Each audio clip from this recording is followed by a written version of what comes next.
ఓం నమ శివాయ. ఓం నమో దామోదరాయ.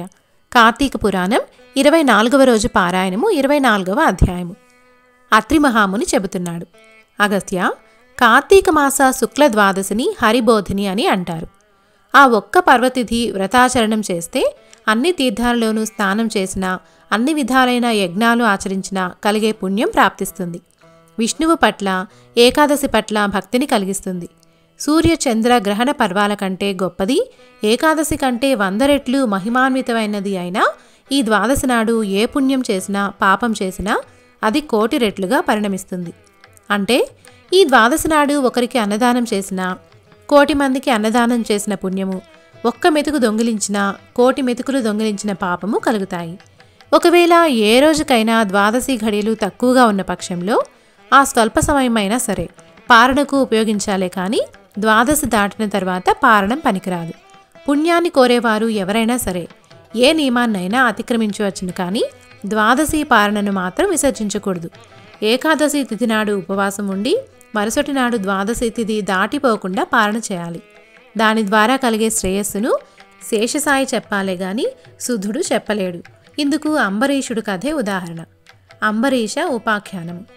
ద్వాదశి వ్రతాచరణ తత్పరుడు, పరమ భాగవతోత్తముడు అయిన అంబరీష అనే మహారాజు ఒకానొక కార్తీక శుద్ధ ఏకాదశి రోజు ఉపవాసం చేసి మరుసటి రోజు ద్వాదశి ఘడియలు స్వల్పంగా ఉన్న కారణంగా తిథి దాటకుండానే పారణ చేయాలని అనుకున్నాడు. అదే సమయానికి దుర్వాస మహర్షి వచ్చి ఆతిథ్యమిషుతో తనకు కూడా భోజనం పెట్టవలసిందిగా కోరాడు. అంబరీషుడు ఆయనను ద్వాదశి పారాయణకు ఆహ్వానించాడు. తక్షణమే దుర్వాసుడు స్నానం చేయడం కోసం నదికి వెళ్ళాడు. అలా వెళ్ళిన ఋషి ఎంతసేపటికి రాకపోవడంతో అంబరీషుడు ఆతృత పడ్డాడు. ఆ రోజు ద్వాదశి ఘడియలు స్వల్పంగా ఉన్నాయి. కాల అతిక్రమణ కాకుండా పారణ చేసి తీరాల్సింది. అతిథి వచ్చే వరకు ఆగడం గృహస్థ ధర్మం. దాంతో వదలలేడు. ద్వాదశి దాటకుండా పారాయణ చేయడం అనే వ్రతస్థ ధర్మాన్ని వదులుకోలేడు. అదీగాక హరిభక్తి పరిత్యాగో ద్వాదశి త్యాగతో భవేత్, యథోనుపోషితో భూయాత్ కృత్వా సమ్యక్ గుపోషణం, పూర్వం ద్వాదశ సంఖ్యాకే పురుషో హరినాసరే, పాపముల్లంఘనే పాత్ నైవయజ్యం మనిషినా. ద్వాదశి వ్రతాన్ని ఉల్లంఘించిన వాడు విష్ణుభక్తి విసర్జించిన వాడవుతారు. ఏకాదశి నాడు ఉపవాసం చేయకపోతే ఎంత పాపం కలుగుతుందో ద్వాదశి నాడు పారణ చేయకపోతే అంతకు రెట్టింపు పాపం కలుగుతుంది.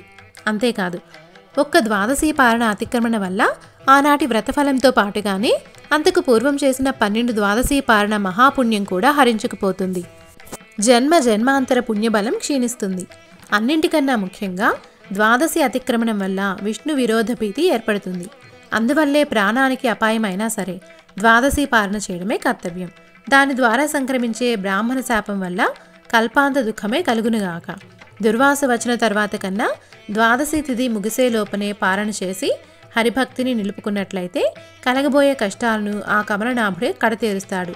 ఇలా అని మనసులో ఒక నిర్ణయానికి వచ్చి కూడా ధర్మవర్తనుడు అయిన ఆ అంబరీషుడు ద్వాదశి పాలన కోసం తనను పర్యవేక్షిస్తూ ఉన్న వేద విధులకు తన ధర్మ సందేహాన్ని తెలియజేశాడు. అంబరీషుని మనోవ్యధ. అంబరీషుడి సమస్య విన్న వేదస్వరూపులైన ఆ బ్రాహ్మణులు క్షణాల మీద శృతి స్మృతి శాస్త్ర పురాణాలన్నింటినీ మననం చేసుకుని, మహారాజా, సర్వేశ్వరుడైన ఆ భగవంతుడు సమస్త జీవులలో జఠరాగ్ని రూపంలో ప్రక్షిప్తమై ఉంటున్నాడు. ఆ జఠరాగ్ని ప్రాణవాయువు చేత ప్రజ్వలింప చేయబడటం వలననే జీవులకు ఆకలి కలుగుతుంది. దాని తాపమే క్షుత్పిపాస బాధగా చెప్పబడుతూ ఉంది. కాబట్టి యుక్తాహారం చేత ఆ అగ్నిని పూజించి శాంతింపచేయడమే జీవలక్షణం. జీవులచే స్వీకరింపబడే భక్ష్య, భోజ్య, చోష్య, లేహ్య రూప అన్నాదులను వారిలోని అగ్ని మాత్రమే భుజిస్తున్నాడు. జీవులందరిలోనూ ఉన్న జఠరాగ్ని జగన్నాథ స్వరూపం కనుకనే అతస్వ్యపాకం శూద్రం వాస్పన్య సద్మాగతం శుభం, అతిక్రమ్య నభుంజీత గృహమే అతిథిం నిజం. తన ఇంటికి వచ్చిన వాడు శూద్రుడైనా చండారుడైనా సరే ఆ అతిథిని వదిలి గృహస్థు భోజనం చేయకూడదు. అటువంటిది బ్రాహ్మణుడే అతిథిగా వస్తే అతనిని విసర్జించడం అధమాధమని వేరే చెప్పనక్కర్లేదు కదా. పైగా తననే స్వయంగా పిలువబడిన బ్రాహ్మణుడి కంటే ముందుగా తానే భోజనం చేయడం బ్రాహ్మణ అవమానమే అవుతుంది. భూవర, భూసుర అవమానం వలన ఆయుష్, ఐశ్వర్యం, కీర్తి, ధర్మం నశించిపోతాయి. మనోసంకల్పాలు సైతం తిరోహితాలైపోతాయి. బ్రాహ్మణుడు సర్వదేవతా స్వరూపిడిగా చెప్పబడి ఉండటం వలన బ్రాహ్మణ అవమానం సర్వదేవతలను అవమానించడంతో సమానమవుతుంది.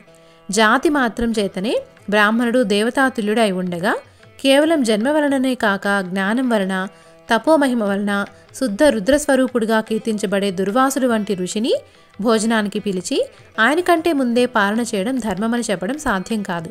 కోపిష్టి అయిన ఆ ఋషి సహిస్తాడనే భయాన్ని ప్రక్కకు నెట్టి చూసినా వయం న నిశ్చయం క్వాపి గచ్చామో నరపుంగవ తథాపి ప్రథమం విప్రాత్ భోజనం న ప్రకీర్తితం. బ్రాహ్మణ అతిథి కంటే ముందుగా భుజించడం కీర్తికరమైనది మాత్రం కాదు. ధరణీపాల ద్వాదశి పాలనా పరిత్యాగం వలన అంతకు పూర్వదినమైన ఏకాదశి ఉపవాసానికి భంగం కలుగుతుంది. ఆ ఏకాదశి త్యాగానికి ప్రాయశ్చిత్తం అనేది లేదు. ఇటు బ్రాహ్మణ అతిథి అతిక్రమించడం వలన కలిగే విప్ర పరాభవానికి కూడా విరుగుడు లేదు. రెండూ సమతూకంలోనే ఉన్నాయి. 24వ అధ్యాయము సమాప్తము.